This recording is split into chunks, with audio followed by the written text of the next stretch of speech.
ਗੁਰ ਗੋਬਿੰਦ ਗੋਪਾਲ ਗੁਰ ਗੁਰਪੂਰਨ ਨਾਰਾਇਣ ਹੈ। ਗੁਰ ਦਇਆਲ ਸਮਰੱਥ ਗੁਰ ਗੁਰ ਨਾਨਕ ਪਤਿਤ ਉਦਾਹਰਣ ਹੈ।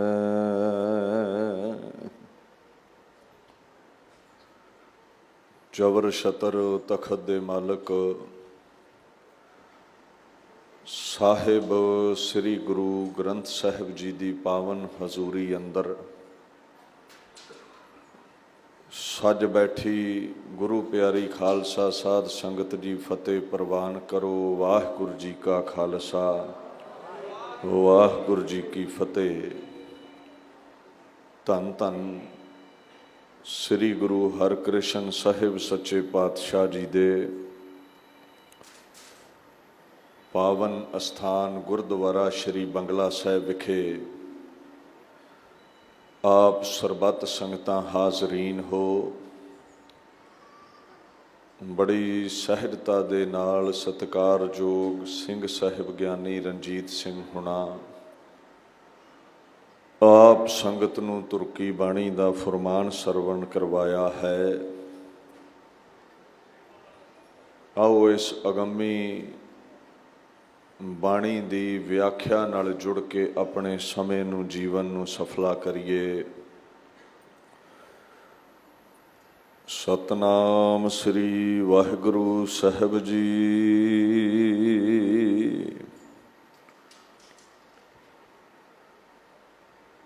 ਜਗਤ ਭਿਖਾਰੀ ਫਿਰਤ ਹੈ, ਸਭ ਕੋ ਦਾਤਾ ਰਾਮ।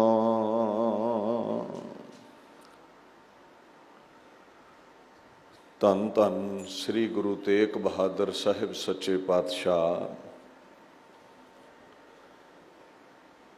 ਵੈਰਾਗਮਈ ਸ਼ਲੋਕ ਇਹ ਪਾਵਨ ਬਾਣੀ ਪ੍ਰਗਟ ਕਰਦੇ ਨੇ। ਇਹ ਜੋ ਸ਼ਲੋਕ ਹੈ ਸ਼੍ਰੀ ਗੁਰੂ ਗ੍ਰੰਥ ਸਾਹਿਬ ਜੀ ਦੇ ਅੰਦਰ 1428 ਅੰਗ ਉੱਪਰ ਦਰਜ ਹੈ।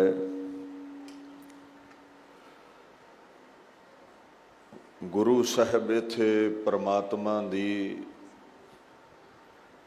ਜੋ ਮਹਾਨ ਬੁਲੰਦ ਹਸਤੀ ਹੈ ਕਿ ਉਹ ਸਭਨਾਂ ਦਾ ਦਾਤਾਰ ਹੈ, ਸਭਨਾਂ ਨੂੰ ਦਾਨ ਦੇਣ ਵਾਲਾ ਹੈ, ਝੋਲੀਆਂ ਭਰਨ ਵਾਲਾ ਹੈ, ਬਿਆਨ ਕਰਦੇ ਨੇ।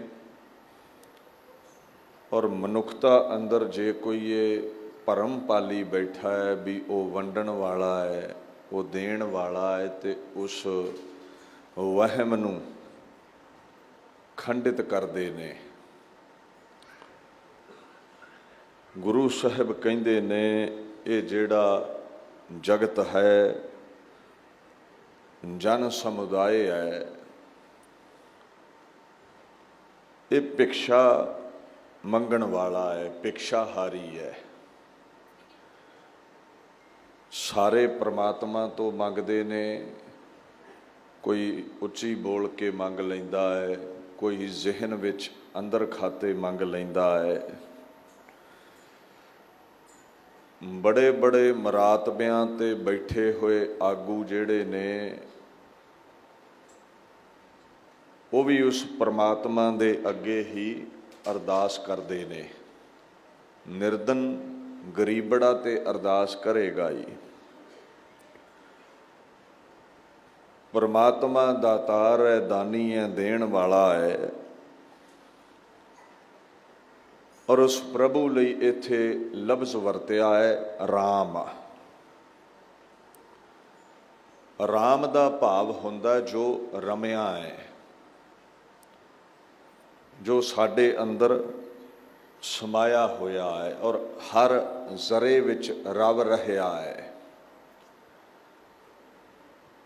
ਇੱਕ ਜਗ੍ਹਾ ਬਾਣੀ ਵਿੱਚ ਆਉਂਦਾ ਹੈ ਘਟ ਘਟ ਰਮਈਆ ਰਮਤ ਰਾਮ ਰਾਏ गुर शब्द गुरु लिव लागे। कोई ऐसी जगह नहीं है जिथे राम रविया नहीं है। इत्थे हर जरे विच समाए हुए परमेश्वर नूं राम कहा है। श्री रामचंद्र जी का इत्थे जिक्र नहीं है। 5000 तो उपर गिणती हो जाती है इस लफ्ज़ की बाणी अंदर। कोई 2-4 बार श्री रामचंद्र महाराज लई ये लफ्ज़ आया है, जिवें राम गयो रावण गयो जाको बहु परिवार। कोई दो राय नहीं है। आपां हर धर्म के महापुरुषों का अदब करते हैं। श्री रामचंद्र समय के अवतार सन, बाणी विच जिक्र है, पर वो राम की गल कीती है जिहड़ा हर युग विच है। एक युग ताईं सीमित नहीं है, जो मिटदा नहीं है, सुते सिद्ध प्रकाशवान है, अपने आप तो प्रगट है, जो सारियां ही गुरु पीरां रहबरां अंदर प्रगट है, समाया होया है, जीव जंतुआं विच सुभाएमान है। महाराज कहंदे ओ रमिया राम सब दा दाता है, सारियां दियां झोलियां भरन वाला है, हर दाता सब जगत पेखारिया मंगत जन जनता। परमात्मा दाता है, बाकी सारा जगत मंगता है, मंगण वाला है। The Lord is the great giver. अकाल पुरख ही झोलियां भरदा है, बाकी कोई छोटा मंगता है, कोई वड्डा मंगता है। जिड्डा अमीर होवेगा उहदी मंग भी ओडी वड्डी है, करोड़ां विच। जे कोई दिहाड़ीदार है, उहदी 200-400 दी मंग है। सारे ही मंगते, हर देव हो दान दयाल होए, विच पाथर क्रिम जनता। और नाल ये कह दिता भी ऐ परमात्मा तू ऐसा दानी है, जिहड़े पत्थरां विच क्रिम हुंदे ने ना, तो उथों ताईं भोजन पहुँचा दिना है। कई बार आम ही जिहड़े दिहाड़ीदार लोग ने जदों पत्थर आदਿਕ कुटदे ने, पत्थर नूं तोड़दे ने, विचों कीट निकल आउंदा है, और ਉਹਦੇ ਮੂੰਹ ਵਿੱਚ भी कोई अन्न ਦਾ दाणा ਹੁੰਦਾ है। समझ नहीं पैंदी भी ये बाहर किस रस्ते आया, ये अन्न कित्थों पहुँचिया। परमात्मा दी कुछ ऐसी खेड है, रचना है, जिन्ने जीव जंत ने सारियां नूं रोजी दिंदा है। गुरु गोबिंद सिंह पातशाह ये लफ्ज़ बड़ा दसम बाणी विच वरतदे ने। राजक, रिजक देण वाला, रोजी देण वाला, कमाले करामात कायम करीम, रजा बख्श राजकर हाकुर रहीम। अमा बख्शो बख्शिंद वो दस्तगीर, रजा बख्श रोजी देहो दिल पजीर। रोजी देण वाला परमेश्वर ही है। जिन्ने उन्हें दाने लिखे ने कर्मां विच, उन्हें ही शक पाउने हैं। दीन दुनिया दे मालक इत्थे समझाउंदे ने, भाई परमात्मा दे गीत गाया करो। कहंदे ने जन नानक नाम ते आया, गुरमुख तनवंता, धनवान बन जाओगे, अमीर हो जाओगे, दुनियावी धन भी मिलेगा ते नाम धन भी मिलेगा। अध्यात्मिकता के तौर पर भी अमीर होवोगे, महापुरुष हो निबड़ोगे, संत हो निबड़ोगे आम जग्यासू तो, और बाहरी तौर पर भी अमीर हो जाओगे। गुरु नानक दे सिखां कर गरीबी नहीं रहिंदी, जेड़े मन करके गुरु नाल जुड़ जाते ने। उते वंडण वाले ने, लखां नूं लंगर छका दिंदे ने। सो ऐसी बख्शिश अकाल पुरख दे गीत गाउण वाले नूं है। तुम दाते ਹਮ ਸਦਾ ਭਿਖਾਰੀ, ਦਿਓ ਜਵਾਬ ਹੋਏ ਬਚਗਾਰੀ। ਤੂੰ ਦਾਤਾ ਏ ਔਰ ਅਸੀਂ ਸਦਾ ਹੀ ਤੇਰੇ ਦਰ ਤੇ ਭਿਖਾਰੀ ਹਾਂ। ਇੱਕ ਇੱਥੇ ਲਫ਼ਜ਼ ਵਰਤਿਆ ਹੈ ਬਚਗਾਰੀ। ਕਹਿੰਦੇ ਜਦੋਂ ਦਾਤਾ ਵੰਡਦਾ ਹੈ ਨਾ, ਤੇ ਜੇ ਅਸੀਂ ਨਾ ਨੁੱਕਰ ਕਰੀਏ, ਇਹ ਥੋੜਾ ਦਿੱਤਾ ਹੈ, ਇਹ ਠੀਕ ਨਹੀਂ ਕੀਤਾ, ਤਾਂ ਕਹਿੰਦੇ ਉਹ ਇਸ ਗੱਲੋਂ ਨਾਰਾਜ਼ ਹੋ ਜਾਂਦਾ ਹੈ। ਜਦੋਂ ਉਹਦੀ ਕਰਨੀ ਵਿੱਚ ਅਸੀਂ ਦਖਲ ਦਿੰਦੇ ਹਾਂ ਤਾਂ ਇਹ ਆਪਣੀ ਗੁਨਾਹਗਾਰੀ ਬਣ ਜਾਂਦੀ ਹੈ। ਦੀਨ ਦੁਨੀਆ ਦੇ ਮਾਲਕ ਪਤਾ ਹੀ ਨਹੀਂ ਕਦੋਂ ਤੋਂ ਸਾਡੀਆਂ ਝੋਲੀਆਂ ਭਰ ਰਹੇ ਨੇ। ਦੇਂਦਾ ਦੇ, ਲੈਂਦੇ ਥਕ ਪਾਹੇ, ਜੁਗਾ ਜੁਗੰਤਰ ਖਾਹੀ ਖਾਹੇ। ਅਸੀਂ ਝੋਲੀਆਂ ਭਰ ਭਰ ਕੇ ਤੁਰੇ ਜਾ ਰਹੇ ਹਾਂ। ਖੁੱਲਾ ਬਖਸ਼ ਰਿਹਾ ਹੈ, ਜੁਗਾਂ ਤੋਂ ਬਖਸ਼ ਰਿਹਾ ਹੈ, ਪਰ ਸਾਡੇ ਮੂੰਹੋਂ ਸ਼ੁਕਰ ਨਹੀਂ ਨਿਕਲਦਾ। ਜਦੋਂ ਵੀ ਗੁਰੂ ਘਰ ਆਉਨੇ ਆ ਜਾਂ ਕੋਈ ਮੰਦਰ ਜਾਂਦਾ ਹੈ, ਮਸਜਿਦ ਜਾਂਦਾ ਹੈ, ਉਲਾਮਾ ਹੀ ਲੈ ਕੇ ਜਾਂਦਾ ਹੈ ਜੋ ਨਹੀਂ ਮਿਲਿਆ ਉਹਦੇ ਬਾਬਤ। ਮੈਂ ਕਿ ਤੁਹਾਨੂੰ ਸੌਖਾ ਦ੍ਰਿਸ਼ਟਾਂਤ ਦਿਨਾ, ਸਮਝ ਆ ਜਾਵੇਗੀ। ਇੱਕ ਬੜਾ ਅਮੀਰ ਸੇਠ ਹੈ, ਉਹਨੇ ਦੇਖਿਆ ਵੀ ਮੇਰੇ ਇਲਾਕੇ ਵਿੱਚ ਇੰਨੇ ਭਿਖਾਰੀ ਨੇ ਵੀ ਇਹ ਰੋਜ਼ ਭੀਖ ਮੰਗਣ ਆਉਂਦੇ ਨੇ, ਤੇ ਉਹਨੇ ਮਹੀਨਾਵਾਰ ਦਾਨ ਬੰਨ੍ਹ ਦਿੱਤਾ। ਮੁਨੀਮ ਦੀ ਡਿਊਟੀ ਲਾਤੀ ਵੀ ਇਸ ਭਿਖਾਰੀ ਨੂੰ 50 ਰੁਪਈਏ ਦੇਣੇ ਨੇ, ਇਹਨੂੰ 25 ਦੇਣੇ ਨੇ, ਇਹਨੂੰ 100 ਰੁਪਈਆ ਦੇਣਾ ਹੈ। ਉਹ ਮਹੀਨੇ ਦੇ ਮਹੀਨੇ ਭਿਖਾਰੀ ਜਿਹੜੇ ਨੇ ਮੁਨੀਮ ਕੋਲ ਆਉਂਦੇ ਨੇ, ਤੋ ਮਾਇਆ ਲੈ ਕੇ, ਦਾਨ ਲੈ ਕੇ ਚਲੇ ਜਾਂਦੇ ਨੇ, ਤੇ ਬੜਿਆਂ ਸਾਲਾਂ ਤੋਂ ਇਸੇ ਤਰ੍ਹਾਂ ਹੀ ਚੱਲਦਾ ਰਿਹਾ। ਹੁਣ ਇੱਕ ਭਿਖਾਰੀ ਬੜਾ ਗਰੀਬ ਸੀ, ਮਫਲਸ ਸੀ, ਉਹਨੂੰ 50 ਰੁਪਈਏ ਮਹੀਨਾ ਮਿਲਦਾ ਸੀ। ਤੋ 1 ਤਰੀਕ ਨੂੰ ਪੈਸੇ ਲੈਣ ਆਇਆ, ਤੋ ਸੇਠ ਦੇ ਮੁਨੀਮ ਨੇ ਉਹਨੂੰ ਆਖਿਆ ਵੀ ਥੋੜਾ ਫੇਰ ਬਦਲ ਹੋ ਗਿਆ ਹੈ ਦਾਨ ਦੇ ਵਿੱਚ। ਅੱਗੇ ਤੈਨੂੰ 50 ਰੁਪਈਏ ਮਿਲਦੇ ਸੀ, ਹੁਣ ਤੈਨੂੰ 25 ਮਿਲਣੇ ਨੇ। ਤੇ ਉਹ ਭਿਖਾਰੀ ਕਲਪ ਉੱਠਿਆ, ਉਹ ਬੜਾ ਨਾਰਾਜ਼ ਹੋਇਆ ਵੀ ਕੀ ਮਤਲਬ ਹੈ ਤੇਰਾ?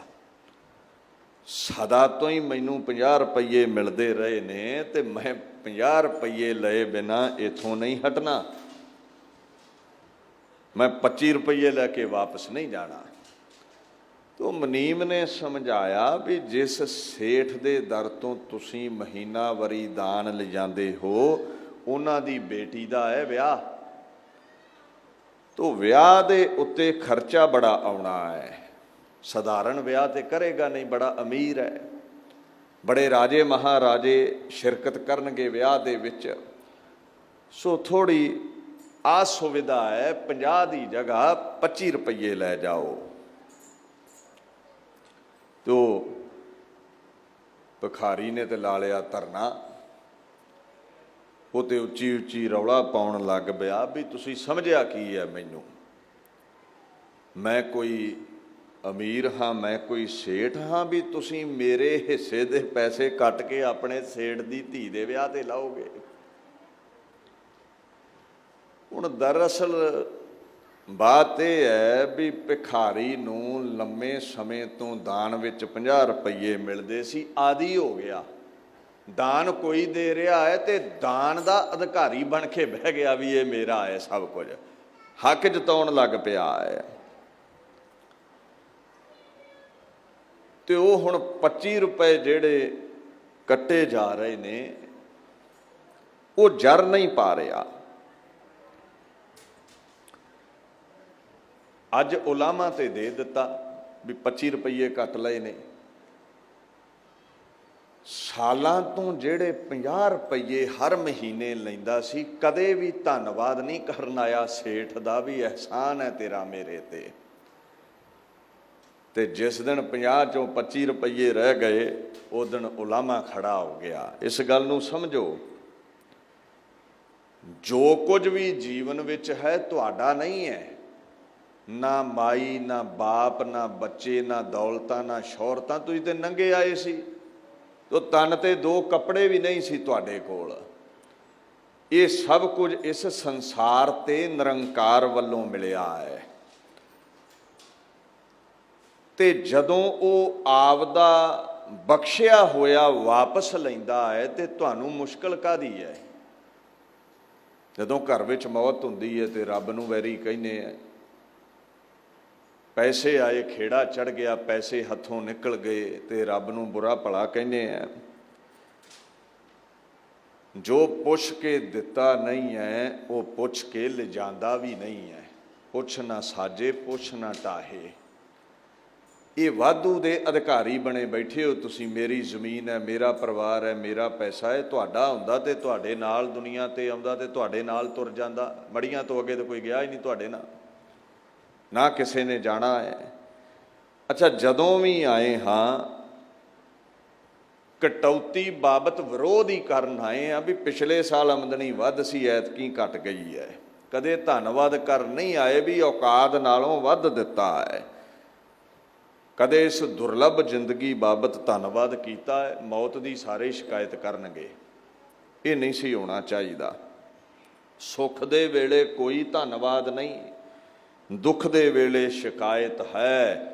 ਆਪਾਂ ਸੁੱਖ ਦੇ ਲਈ ਕਦੇ ਵੀ ਗੁਰਦੁਆਰੇ ਨਹੀਂ ਆਏ ਵੀ ਅੱਜ ਸਿਰਫ ਧੰਨਵਾਦ ਕਰਨਾ ਹੈ। ਗੁਰੂ ਹਰਿਕ੍ਰਿਸ਼ਨ ਬੜਾ ਦਿੱਤਾ ਹੈ। ਸ਼ਿਕਾਇਤ ਲੈ ਕੇ ਜ਼ਰੂਰ ਆ ਗਏ ਆ ਵੀ ਮੰਗਿਆ ਬਹੁਤਾ ਸੀ, ਮਿਲਿਆ ਥੋੜਾ ਹੈ।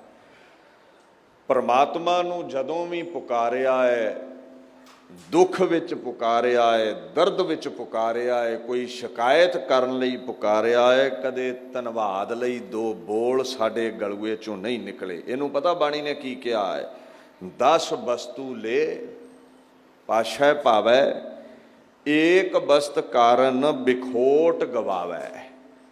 ਕਹਿੰਦੇ ਜੋ 10 ਚੀਜ਼ਾਂ ਲਈਆਂ ਉਹ ਸਾਂਭ ਕੇ ਭੁੱਲ ਗਿਆ, ਤੋ ਜੇ ਇੱਕ ਦਾਤ ਨਹੀਂ ਮਿਲੀ ਤੇਰੇ ਮੰਗਣ ਤੇ ਉਹ ਨਾਰਾਜ਼ਗੀ ਜ਼ਾਹਰ ਕਰ ਲਈ। ਪਰਮਾਤਮਾ ਦੇ ਹੀ ਉਲਟ ਹੋ ਗਿਆ, ਧਰਨਾ ਲਾ ਕੇ ਬਹਿ ਗਿਆ, ਗਿਲਾ ਕਰਨ ਲੱਗ ਪਿਆ। ਕਹਿੰਦੇ ਏਕ ਭੀ ਨਾ ਦੇ 10 ਭੀ ਹਿਰ ਲੈ। ਤੇ ਜੇ ਉਹ ਇੱਕ ਵੀ ਵਸਤੂ ਨਾ ਦਿੰਦਾ ਜੋ ਪਹਿਲਾਂ 10 ਦਿੱਤੀਆਂ ਨੇ, ਜੋ ਦਿੱਤਾ ਹੈ ਉਹ ਵੀ ਖੋਹ ਲਵੇ, ਤੋ ਮੂੜਾ ਕਹੋ ਕਹਾ ਕਰੇ। ਤੂੰ ਕੀ ਵਿਗਾੜ ਲਵੇਂਗਾ ਉਹਦਾ? ਕਿ ਤੂੰ ਮੰਨਣੋਂ ਹਟ ਜਾਵੇਂਗਾ ਰੱਬ ਨੂੰ ਤੇ ਰੱਬ ਦੀ ਹੋਂਦ ਮਿਟ ਜਾਵੇਗੀ? ਨਹੀਂ, ਤੇਰੀ ਹੋਂਦ ਜ਼ਰੂਰ ਮਿਟੇਗੀ। ਉਹਦੀ ਹੋਂਦ ਤੇ ਬਰਕਰਾਰ ਹੈ ਸਦੀਆਂ ਤੋਂ। ਕਈ ਨਾਸਤਕ ਪੈਦਾ ਹੋਏ, ਕਈ ਵਿਰੋਧ ਕਰਨ ਵਾਲੇ ਪੈਦਾ ਹੋਏ, ਪਰਮਾਤਮਾ ਨੂੰ ਕੀ ਫਰਕ ਪੈਂਦਾ ਹੈ? ਮੁੱਕਦੀ ਗੱਲ ਇਹ ਹੈ, ਜਿਸ ਠਾਕਰ ਸਿਉ ਨਾਹੀ ਚਾਰਾ ਤਾਂ ਕਹੋ ਕੀਜੈ ਸਦ ਨਮਸਕਾਰਾ। ਉੱਥੇ ਜ਼ੋਰ ਨਹੀਂ ਚੱਲਦਾ, ਨਮਸਕਾਰ ਚੱਲਦੀ ਹੈ, ਸਜਦਾ ਚੱਲਦਾ ਹੈ, ਸਿਰ ਝੁਕਾਉਣਾ ਪੈਂਦਾ ਹੈ। ਜਾਂ ਕੈ ਮਨ ਲਾਗਾ ਪ੍ਰਭ ਮੀਠਾ, ਸਰਬ ਸੂਖ ਤਾਹੂ ਮਨ ਵੂਠਾ। ਜਿਸ ਜਨ ਆਪਣਾ ਹੁਕਮ ਮਨਾਇਆ, ਸਰਬ ਥੋਕ ਨਾਨਕ ਤਿਨ ਪਾਇਆ। ਜਿਹੜੇ ਉਹਦੇ ਹੁਕਮ ਨੂੰ ਮੰਨ ਲੈਂਦੇ ਨੇ, ਕਹਿੰਦੇ ਸਾਰੇ ਹੀ ਸੁੱਖ ਉਹਨਾਂ ਨੂੰ ਪ੍ਰਾਪਤ ਹੋ ਜਾਂਦੇ ਨੇ। ਸੋ ਇਸ ਗੱਲ ਦਾ ਖਿਆਲ ਰੱਖਿਓ, ਜੋ ਮਿਲਿਆ ਹੈ ਸ਼ੁਕਰਾਨਾ ਕਰੋ, ਜੋ ਨਹੀਂ ਮਿਲਿਆ ਬੇਨਤੀ ਕਰੋ, ਗਿਲਾ ਨਾ ਕਰੋ। ਜੋ ਮਿਲਿਆ ਹੈ ਉਹ ਵੀ ਖੋਹ ਲਵੇ ਤੇ ਤੁਸੀਂ ਕੁਝ ਨਹੀਂ ਕਰ ਸਕਦੇ। ਸ਼ੁਕਰ ਕਰਨਾ ਸਿੱਖੋ ਤੇ ਖੁਸ਼ੀਆਂ ਖੇੜੇ ਜੀਵਨ ਵਿੱਚ ਰਹਿਣਗੇ। ਸਾਰਿਆਂ ਦਾ ਦਾਤਾ ਰਾਮ ਹੈ, ਕਹੋ ਨਾਨਕ ਮਨ ਸਿਮਰ ਤਿਹ ਪੂਰਨ ਹੋਵਹਿ ਕਾਮ। ਸਦਾ ਉਹਦੀਆਂ ਦਾਤਾਂ ਦਿੱਤੀਆਂ ਨੂੰ ਯਾਦ ਕਰੋ, ਔਰ ਜਦੋਂ ਦਾਤਾਂ ਯਾਦ ਵਿੱਚ ਟਿਕ ਗਈਆਂ ਤੇ ਦਾਤਾਰ ਦਾ ਚੇਤਾ ਆਵੇਗਾ ਵੀ ਸਭ ਸੁੱਖ ਉਸ ਤੇ ਦਿੱਤੇ ਨੇ। ਤੇ ਜਦੋਂ ਚੇਤੇ ਵਿੱਚ ਆ ਗਿਆ, ਉਹਨੂੰ ਸਿਮਰੋਗੇ, ਤੁਹਾਡਾ ਹਰ ਕਰਮ ਜਿਹੜਾ ਹੈ ਉਹ ਸਫਲਾ ਹੋਵੇਗਾ, ਤੁਹਾਡੀ ਹਰ ਮਨ ਦੀ ਇੱਛਾ ਪੂਰੀ ਹੋਵੇਗੀ। ਸਤਿਗੁਰ ਮੰਤਰ ਦਿਓ ਹਰ ਨਾਮ, ਇਹ ਆਸਰ ਪੂਰਨ ਭੈ ਕਾਮ। ਗੁਰਾਂ ਨੇ ਅਕਾਲ ਪੁਰਖ ਦੇ ਨਾਮ ਦਾ ਮੰਤਰ ਦਿੱਤਾ।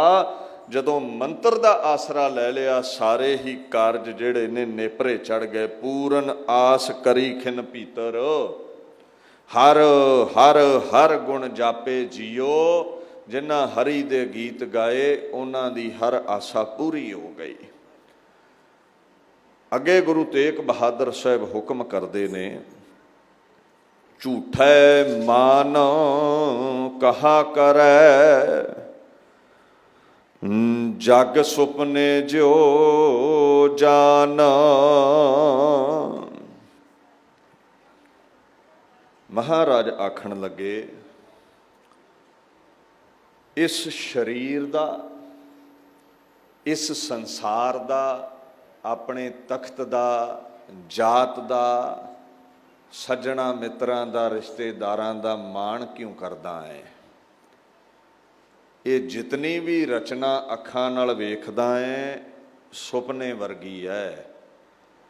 ਇਸ ਦਾ ਅਭਿਮਾਨ ਨਾ ਕਰ, ਇਹ ਸਦੀਵੀ ਕੁਝ ਵੀ ਨਹੀਂ ਹੈ। ਹੁਣ ਸੁਪਨਾ ਜੋ ਲਫ਼ਜ਼ ਹੈ, ਇਹਦਾ ਭਾਵ ਤੁਸੀਂ ਭਲੀ ਪ੍ਰਕਾਰ ਦੇ ਨਾਲ ਸਮਝਦੇ ਹੋ। ਜਾਗਰਤ ਤੇ ਸੁਖੋਪਤ ਵਿਚਕਾਰ ਦੀ ਅਵਸਥਾ। ਜਾਗਦੇ ਆਪਾਂ ਫਿਰ ਰਹੇ ਹਾਂ, ਤੇ ਇੱਕ ਉਹ ਨੀਂਦਰਾ ਹੈ ਜੋ ਬੜੀ ਗਹਿਰੀ ਹੈ, ਜਿਹਦੇ ਵਿੱਚ ਸੁਪਨਾ ਨਹੀਂ ਆਉਂਦਾ। ਉਹਦੇ ਦਰਮਿਆਨ ਇੱਕ ਸੁਪਨ ਅਵਸਥਾ ਹੈ। ਜਦੋਂ ਆਦਮੀ ਸਰੀਰ ਕਰਕੇ ਤੇ ਟਿਕਿਆ ਹੈ, ਪਰ ਮਨ ਉਹਦਾ ਕਾਰੇ ਲੱਗਿਆ ਹੋਇਆ ਹੈ। ਜਾਗਦਿਆਂ ਵਾਂਗੂ ਮਨ ਕਾਰ ਵਿਵਹਾਰ ਕਰਦਾ ਹੈ। ਉਹ ਜੋ ਮਨ ਦੀ ਭੱਜ ਦੌੜ ਹੈ, ਸਰੀਰ ਦੇ ਆਰਾਮ ਵਿੱਚ ਗਿਆ ਹੋਇਆ, ਉਸ ਅਵਸਥਾ ਨੂੰ ਆਪਾਂ, ਉਸ ਕਿਰਿਆ ਨੂੰ ਆਪਾਂ ਸੁਪਨਾ ਕਹਿ ਦਿੰਦੇ ਹਾਂ। ਮਹਾਰਾਜ ਕਹਿੰਦੇ, ਜਗ ਜੀਵਨ ਐਸਾ ਸੁਪਨੇ ਜੈਸਾ, ਜੀਵਨ ਸੁਪਨ ਸਮਾਨੰ। ਇਹ ਜਗਤ ਸੁਪਨੇ ਵਰਗਾ ਹੈ। ਸਾਚ ਕਰ ਹਮ ਗਾਠ ਦੀਨੀ ਛੋਟ ਪਰਮ ਨਿਧਾਨੰ। ਪਰਮ ਨਿਧਾਨ, ਪਰਮ ਈਸ਼ਵਰ, ਅਕਾਲ ਪੁਰਖ ਜੋ ਸੱਚ ਹੈ, ਉਹਨੂੰ ਛੱਡ ਦਿੱਤਾ। ਸੁਪਨੇ ਵਰਗੇ ਸੰਸਾਰ ਨੂੰ ਗੰਢ ਬੰਨ੍ਹ ਲਈ, ਪੱਲੇ ਬੰਨ੍ਹ ਲਿਆ। ਪਰ ਇਹ ਸੱਚ ਨਹੀਂ ਹੈ। ਰੇ ਨਰ, ਇਹ ਸਾਚੀ ਜੀ ਧਾਰ। ਸਗਲ ਜਗਤ ਹੈ ਜੈਸੇ ਸੁਪਨਾ, ਬਿਨਸਤ ਲਗਤ ਨਾ ਬਾਰ।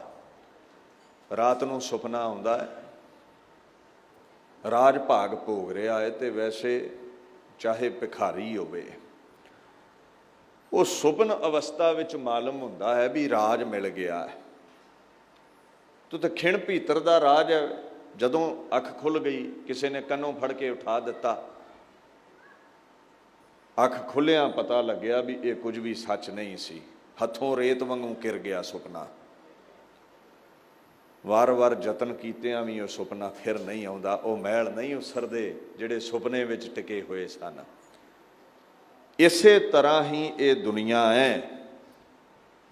ਜੈਸਾ ਸੁਪਨਾ ਰਹਿਨ ਕਾ ਤੈਸਾ ਸੰਸਾਰ, ਦ੍ਰਿਸ਼ਟ ਮਾਨ ਸਭ ਬਿਨਸੀਐ ਕਿਆ ਲਗ ਹੈ ਗਵਾਰ। ਕਈ ਵਾਰ ਆਪਾਂ ਕਹਿ ਦੇਣਾ, ਮੂਰਖ ਬੰਦੇ ਕਿਉਂ ਸਮਝ ਨਹੀਂ ਆਉਂਦੀ, ਇਹ ਕੀ ਕਰਦਾ ਪਿਆ ਹੈ। ਗੁਰੂ ਸਾਹਿਬ ਕਹਿੰਦੇ ਨੇ, ਐ ਗਵਾਰ, ਅਨਪੜ੍ਹ ਬੰਦੇ, ਭਾਵ ਅੰਦਰ ਦੇ ਗਿਆਨ ਤੋਂ ਹੀਣੇ ਬੰਦੇ, ਕਿਉਂ ਸੱਚ ਸਮਝ ਲਿਆ ਦੁਨੀਆ ਨੂੰ। ਉਹ ਜਿਹੜਾ ਮੀਟੀ ਅੱਖ ਦਾ ਸੁਪਨਾ ਸੀ, ਉਹ ਅੱਖ ਖੁੱਲਦਿਆਂ ਟੁੱਟ ਗਿਆ। ਕਹਿੰਦੇ, ਆ ਤੈਨੂੰ ਇਸ ਖੁੱਲੀ ਅੱਖ ਦੇ ਸੁਪਨੇ ਬਾਰੇ ਦੱਸੀਏ। ਜਿਹੜੇ ਮੈਲ ਉਸਰੇ ਹੋਏ ਖੁੱਲੀ ਅੱਖ ਨਾਲ ਵੇਨਾ ਹੈ, ਇੱਕ ਦਿਨ ਇਹ ਵੀ ਸੁਪਨਾ ਟੁੱਟੇਗਾ। ਪੁੱਛੋ ਜੀ ਕਦੋਂ ਟੁੱਟਦਾ ਹੈ? ਕਹੋ ਕਬੀਰ, ਤਬ ਹੀ ਨਰ ਜਾਗੈ, ਜਮ ਕਾ ਡੰਡ ਮੂੰਡ ਮਹਿ ਲਾਗੈ। ਜਮ ਆ ਜਾਂਦੇ ਚੜ ਕੇ। ਜਦੋਂ ਸਿਰ ਵਿੱਚ ਡਾਂਗ ਪੈਂਦੀ ਹੈ ਨਾ, ਭਾਵ ਮੌਤ ਦਾ ਹੁਕਮ ਗੂੰਜਦਾ ਹੈ ਸਾਡੇ ਸਿਰ ਉੱਤੇ, ਕਹਿੰਦੇ ਫਿਰ ਜਾਗ ਆਉਂਦੀ ਹੈ ਮਨਾ, ਜੇ ਮੀਟੀ ਅੱਖ ਵਾਲਾ ਸੁਪਨਾ ਸੱਚ ਨਹੀਂ ਸੀ, ਜੋ ਵੇਖਿਆ ਅੱਖ ਖੁੱਲ੍ਹਦਿਆਂ ਹੀ ਜਾਂਦਾ ਰਿਹਾ। ਇਹ ਖੁੱਲ੍ਹੀ ਅੱਖ ਵਾਲੀ ਜਿਹੜੀ ਦੁਨੀਆ ਹੈ, ਜੋ ਸੁਪਨ ਮੈਂ ਦੇਖ ਰਿਹਾ ਹਾਂ, ਇਹ ਇੱਥੇ ਰਹਿ ਚੱਲਿਆ ਜਮ ਲੈ ਚੱਲੇ ਨੇ। ਹੈਨ ਦੋਵੇਂ ਹੀ ਸੁਪਨੇ, ਹਾਂ ਸਮੇਂ ਦਾ ਅੰਤਰਾ ਹੈ, ਕੋਈ ਸੁਪਨਾ ਲੰਮਾ ਚੱਲ ਜਾਂਦਾ, ਕੋਈ ਛੋਟਾ ਚੱਲਦਾ ਹੈ। ਉਹ ਮੀਟੀ ਅੱਖ ਦਾ ਸੁਪਨਾ ਥੋੜ੍ਹੀ ਦੇਰ ਚੱਲਿਆ, ਖੁੱਲ੍ਹੀ ਅੱਖ ਦਾ ਭੋਰਾ ਵੱਧ ਚੱਲ ਗਿਆ। ਰੇ ਮਨ ਤੇਰੋ ਕੋਏ ਨਹੀਂ, ਖਿੰਚ ਲੈ ਜਿਨ ਭਾਰ, ਵਿਰਖ ਬਸੇਰੋ ਪੰਖ ਕੋ ਤੈਸੋ ਇਹੋ ਸੰਸਾਰ। ਜੋ ਕੁਝ ਵੇਖਿਆ ਮਹਾਰਾਜ ਕਹਿੰਦੇ ਤੇਰਾ ਨਹੀਂ, ਇਹ ਸੰਸਾਰ ਇੱਕ ਰੁੱਖ ਹੈ, ਤੇ ਰੁੱਖ ਦੇ ਉੱਤੇ ਕਈ ਪੰਛੀ ਇਕੱਠੇ ਹੋ ਜਾਂਦੇ ਨੇ, ਤੋ ਰਾਤ ਲੰਘਦੀ ਹੈ ਉੱਡ ਜਾਂਦੇ ਨੇ। ਇੱਦਾਂ ਅਵਸਥਾ ਰੂਪੀ ਰਾਤ ਸਾਰੇ ਇਸ ਬਿਰਖ ਤੇ ਸੰਸਾਰ ਤੇ ਅਸੀਂ ਬਤੀਤ ਕਰਨ ਆਏ ਹਾਂ। ਕੋਈ ਜਲਦੀ ਉੱਡ ਜਾਂਦਾ, ਕੋਈ ਥੋੜਾ ਲੇਟ ਉੱਡ ਜਾਂਦਾ, ਉੱਡ ਸਾਰੇ ਹੀ ਜਾਂਦੇ ਨੇ। ਕਹਿੰਦੇ ਜੋ ਤਨ ਤੈ ਆਪਣੋ ਕਰਮਾਨਿਓ, ਅਰ ਸੁੰਦਰ ਗ੍ਰਹਿ ਨਾਰੀ, ਇਨ ਮੈਂ ਕਛ ਤੇਰੋ ਰੇ ਨਾਹਨ। ਦੇਖੋ ਸੋਚ ਵਿਚਾਰੀ, ਇਹ ਘਰ ਵਾਲੀ ਹੈ ਮੇਰੀ, ਇਹ ਮੇਰੇ ਸੁੰਦਰ ਮਕਾਨ ਨੇ, ਇਹ ਮੇਰੀ ਜ਼ਮੀਨ ਹੈ, ਜਾਇਦਾਦ ਹੈ, ਮੇਰਾ ਤਖਤ ਹੈ। ਕਹਿੰਦੇ ਇਸ ਤਖਤ ਨੂੰ ਭੋਗਣ ਵਾਲੇ ਕਈ ਚਲੇ ਗਏ। ਇਹ ਜ਼ਮੀਨ ਤੇ ਕਈਆਂ ਦੀਆਂ ਕਬਰਾਂ ਖੁਦੀਆਂ ਹੋਈਆਂ ਨੇ। ਜੇ ਉਹ ਨਹੀਂ ਰਹੇ ਤੇ ਤੂੰ ਕਿੱਥੇ ਟਿਕੇਂਗਾ? ਵਿਚਾਰ ਕਰਕੇ ਦੇਖ, ਮਾਲਕ ਇੱਕ ਹੀ ਹੈ, ਉਹ ਹੈ ਅਕਾਲ ਪੁਰਖ। ਤੂੰ ਕੁਝ ਸਮੇਂ ਲਈ ਆਇਆ ਹੈ, ਚਲਿਆ ਜਾਵੇਂਗਾ। ਇੱਕ ਸ਼ਾਇਰ ਦੇ ਬੋਲ ਨੇ, ਉਸ ਗਲੀ ਨੇ ये सुन के सब्र किया, जाने वाले यहाँ के थे ही नहीं। ਅਖੀਰ ਇਹੀ ਸਬਰ ਕਰਨਾ ਪੈਂਦਾ ਵੀ ਜੋ ਚਲਿਆ ਗਿਆ ਹੈ ਉਹਦੇ ਤੇ ਹੱਕ ਸਾਡਾ ਨਹੀਂ ਸੀ। ਜਿਸ ਕੀ ਬਸਤ ਸੋਈ ਲੈ ਜਾਏਗਾ, ਰੋਸ ਕਿਸੈ ਸਿਉ ਕੀ ਜੈ। ਜੋ ਪੁੱਛ ਕੇ ਦਿੱਤਾ ਹੀ ਨਹੀਂ, ਪੁੱਛ ਕੇ ਲਿਜਾਵੇਗਾ ਕਿਉਂ ਉਹ। ਭਾਈ ਸਾਹਿਬ ਭਾਈ ਨੰਦ ਲਾਲ ਨੇ ਫਾਰਸੀ ਵਿੱਚ ਨਾਸ਼ਵਾਨਤਾ ਨੂੰ, ਇਸ ਦੁਨੀਆ ਨੂੰ ਬਿਆਨ ਕੀਤਾ ਹੈ ਵੀ ਕਿਵੇਂ ਫਨਾ ਹੁੰਦੀ ਹੈ। ਫਨਾ ਪਜ਼ੀਰ ਬਵਦ ਹਰਚੇ ਹਸਤ ਦਰ ਆਲਮ, ਨਾ ਆਸ਼ਕਾਂ ਕੇ ਜ਼ੇ ਅਸਰਾਰ ਇਸ਼ਕ ਅਗਾਹ ਅੰਦ। ਸੰਸਾਰ ਵਿੱਚ ਜੋ ਵੇਖਿਆ ਨਾਸ਼ ਹੋਵੇਗਾ, ਜੋ ਅੱਖਾਂ ਦਾ ਵਿਸ਼ਾ ਹੈ ਉਹ ਵੀ ਮਿਟ ਜਾਣਾ, ਤੇ ਜਿਹਨੂੰ ਅੱਖਾਂ ਨਹੀਂ ਵੇਂਦੀਆਂ, ਅਗੋਚਰ ਦੁਨੀਆ। ਹੁਣ ਸਾਰੇ ਤਾਰੇ ਥੋੜ੍ਹੀ ਨਜ਼ਰੀ ਆਉਂਦੇ ਨੇ। ਆਪਣੀ ਇੱਕ ਗਲੈਕਸੀ ਦੇ ਵਿੱਚ ਹੀ ਬਿਲੀਅਨਸ ਖੰਡ ਨੇ, ਟੁਕੜੇ ਨੇ, ਤਾਰੇ ਨੇ, ਉਹੀ ਨਜ਼ਰੀ ਨਹੀਂ ਆਉਂਦੇ। ਤੇ ਪਤਾ ਨਹੀਂ ਕਿੰਨੀਆਂ ਕੁ ਗਲੈਕਸੀਜ਼ ਨੇ, ਕਿੱਡਾ ਕੁ ਬ੍ਰਹਿਮੰਡ ਹੈ ਜੋ ਨਹੀਂ ਨਜ਼ਰੀ ਆ ਰਿਹਾ। ਇਹਦਾ ਮਤਲਬ ਇਹ ਥੋੜ੍ਹੀ ਉਹ ਹੈ ਨਹੀਂ ਹੈ। ਹਾਂ, ਤੁਹਾਡੀ ਖੋਜ ਜਿੱਥੋਂ ਤੱਕ ਹੈ ਤੁਸੀਂ ਬਿਆਨ ਕਰਤਾ। ਬੜਾ ਕੁਝ ਹੈ ਦੁਨੀਆ ਤੇ ਦਿਖਦਾ ਨਹੀਂ, ਪਰ ਉਹ ਵੀ ਮਿਟੇਗਾ। ਜੋ ਦਿਖ ਰਿਹਾ ਹੈ ਉਹ ਵੀ ਮਿਟੇਗਾ। ਅੱਖਾਂ ਦਾ ਵਿਸ਼ਾ ਜੋ ਵੀ ਹੈ ਉਹਨੂੰ ਥਿਰਤਾ ਨਹੀਂ ਮਿਲੀ ਦੁਨੀਆ ਤੇ, ਉਹਨੇ ਇੱਕ ਨਾ ਇੱਕ ਦਿਨ ਮਿਟੀ ਜਾਣਾ ਹੈ। ਅੱਗੇ ਦੀਨ ਦੁਨੀਆ ਦੇ ਮਾਲਕ ਗੁਰੂ ਤੇਗ ਬਹਾਦਰ ਸਾਹਿਬ ਕਹਿੰਦੇ ਨੇ, ਗਰਬ ਕਰਤ ਹੈ ਦੇਹ ਕੋ, ਬਿਨਸੈ ਛਿਨਮੈ ਮੀਤ।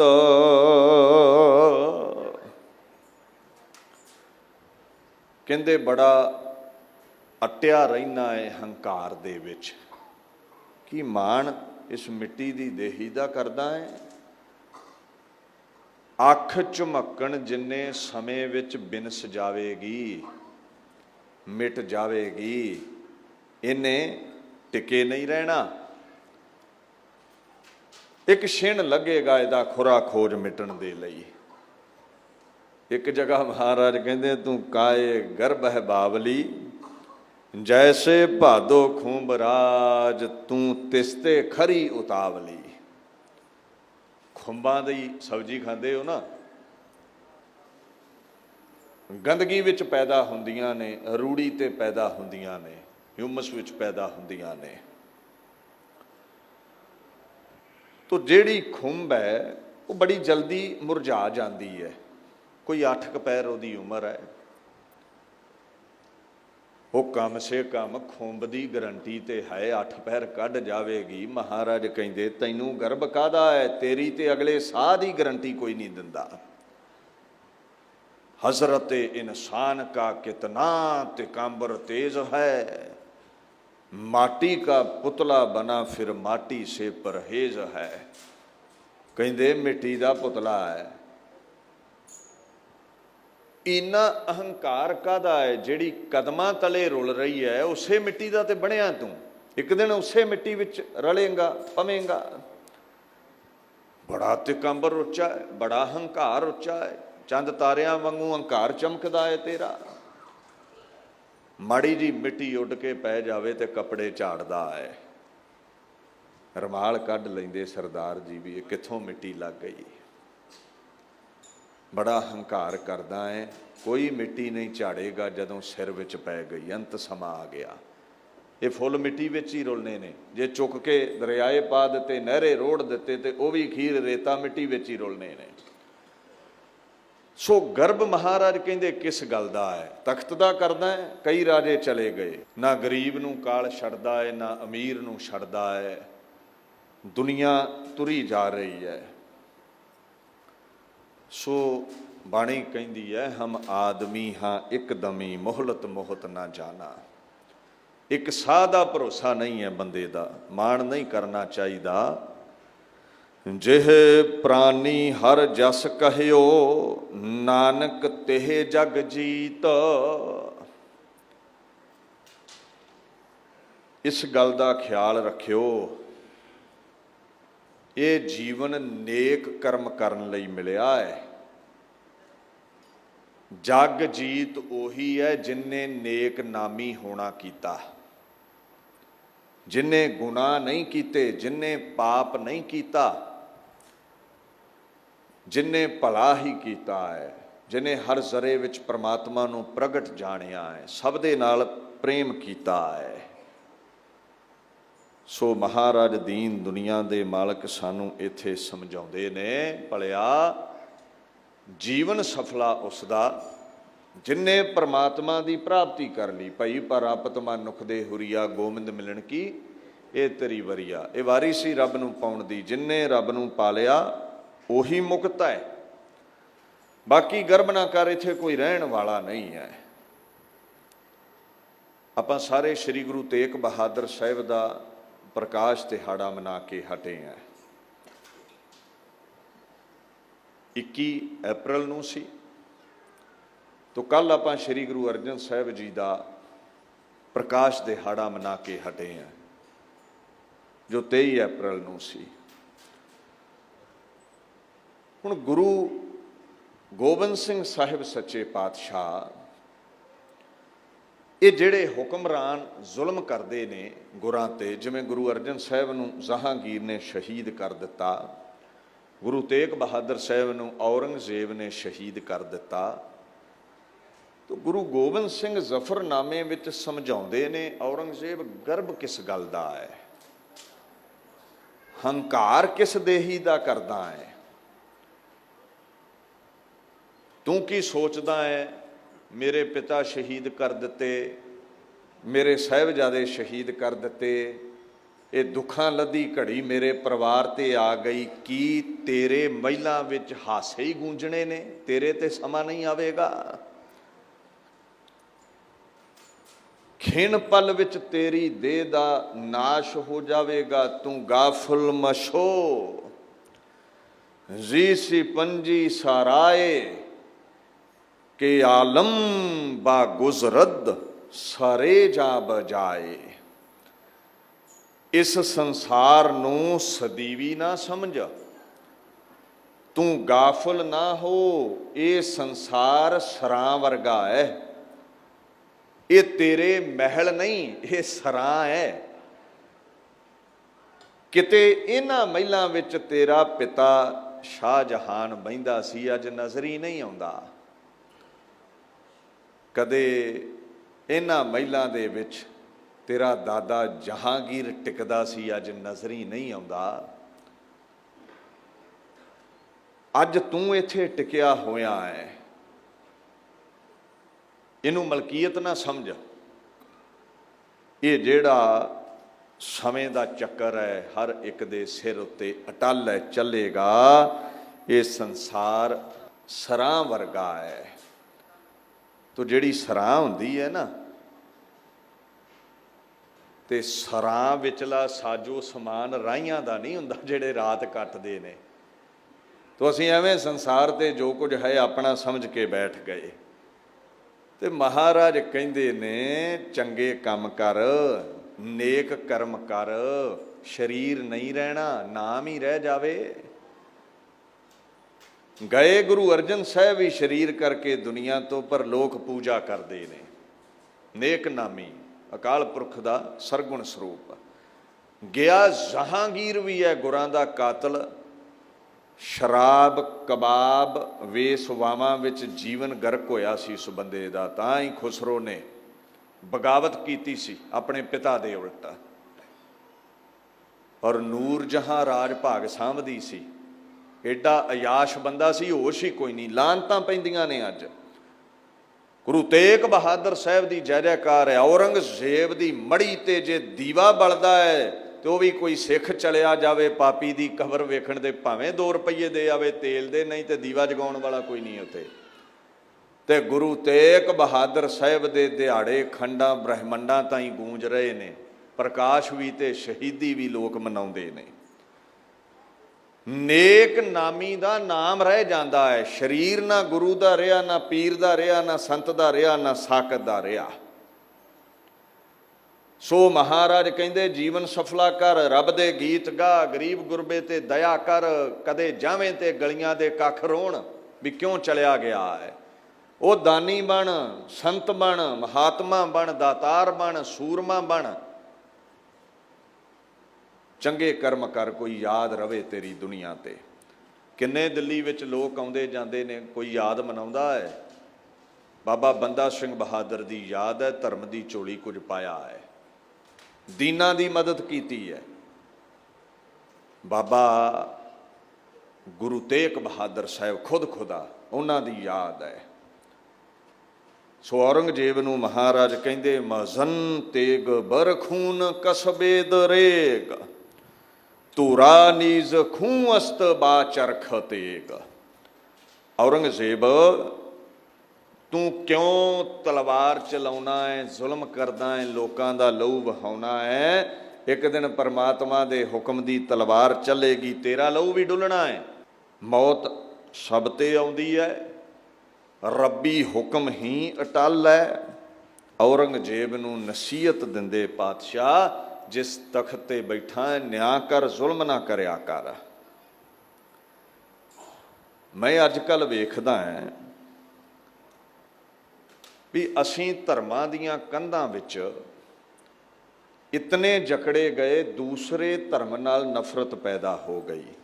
ਅੱਜ ਕੱਲ੍ਹ ਕਈ ਨਵੇਂ ਬਣੇ ਬੁਲਾਰੇ 1984 ਨੂੰ ਯਾਦ ਕਰਨ ਦੀ ਨਸੀਹਤ ਤੇ ਦਿੰਦੇ ਨੇ। ਪੁਰਾਣਾ ਜਿਹੜਾ ਇਤਿਹਾਸ ਹੈ, ਜੋ ਰੋਜ਼ ਹੀ 84 ਦੀ ਤਰ੍ਹਾਂ ਸਾਡੇ ਨਾਲ ਮੁਗਲਿਆ ਸਲਤਨਤ ਦੇ ਸਮੇਂ ਵਾਪਰਿਆ, ਉਹਨਾਂ ਨੂੰ ਭੁੱਲਣ ਦੀ ਬਾਤ ਪਾ ਦਿੰਦੇ ਨੇ।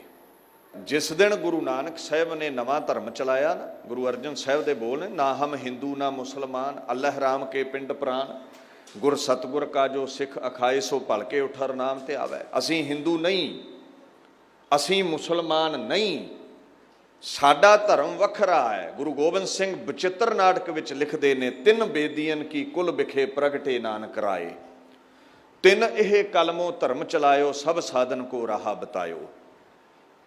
ਸਾਡੇ ਕਕਾਰ ਵੱਖਰੇ ਨੇ। ਹਿੰਦੂ ਵੀਰਾਂ ਦਾ ਚਿੰਨ੍ਹ ਜੰਝੂ ਹੈ, ਇਸਲਾਮ ਦੇ ਆਪਣੇ ਚਿੰਨ੍ਹ ਨੇ, ਸਾਈਆਂ ਦਾ ਆਪਣਾ ਕਰੌਸ ਹੈ। ਸਾਡੇ ਚਿੰਨ੍ਹ ਕੀ ਨੇ? ਕੱਛ ਕੜਾ ਕਿਰਪਾਨ ਕੰਘਾ ਕੇਸ। ਕੋਈ ਦੋ ਰਹਿ ਹੈ ਹੀ ਨਹੀਂ ਹੈ।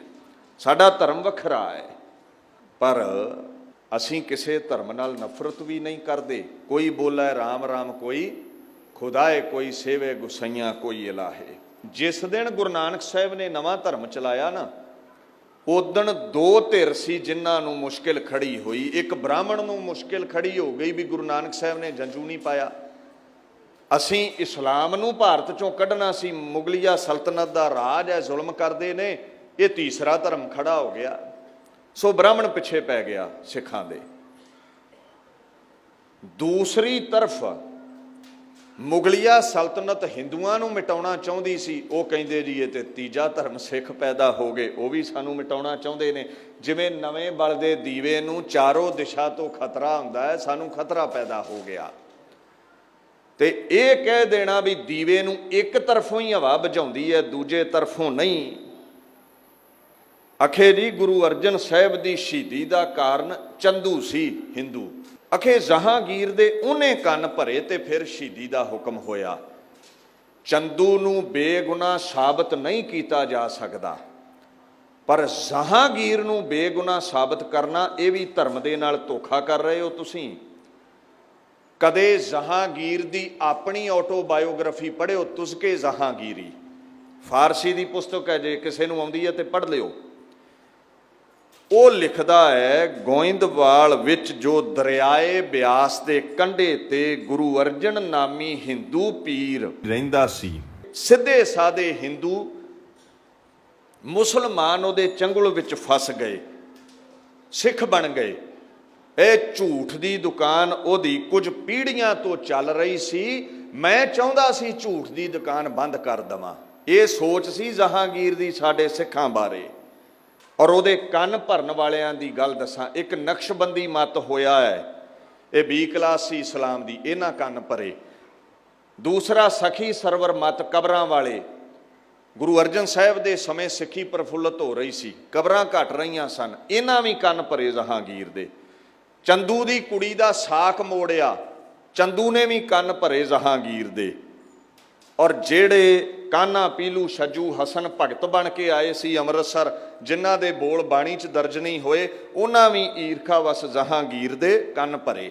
ਔਰ ਉਹਨੇ ਬਾਗੀ ਖੁਸਰੋ ਦੀ ਮਦਦ ਕਰਨ ਦੀ ਤੋਹਮਤ ਲਾ ਕੇ ਗੁਰੂ ਅਰਜਨ ਸਾਹਿਬ ਲਈ ਕਤਲ ਦਾ ਹੁਕਮ ਆਪ ਕੀਤਾ ਹੈ।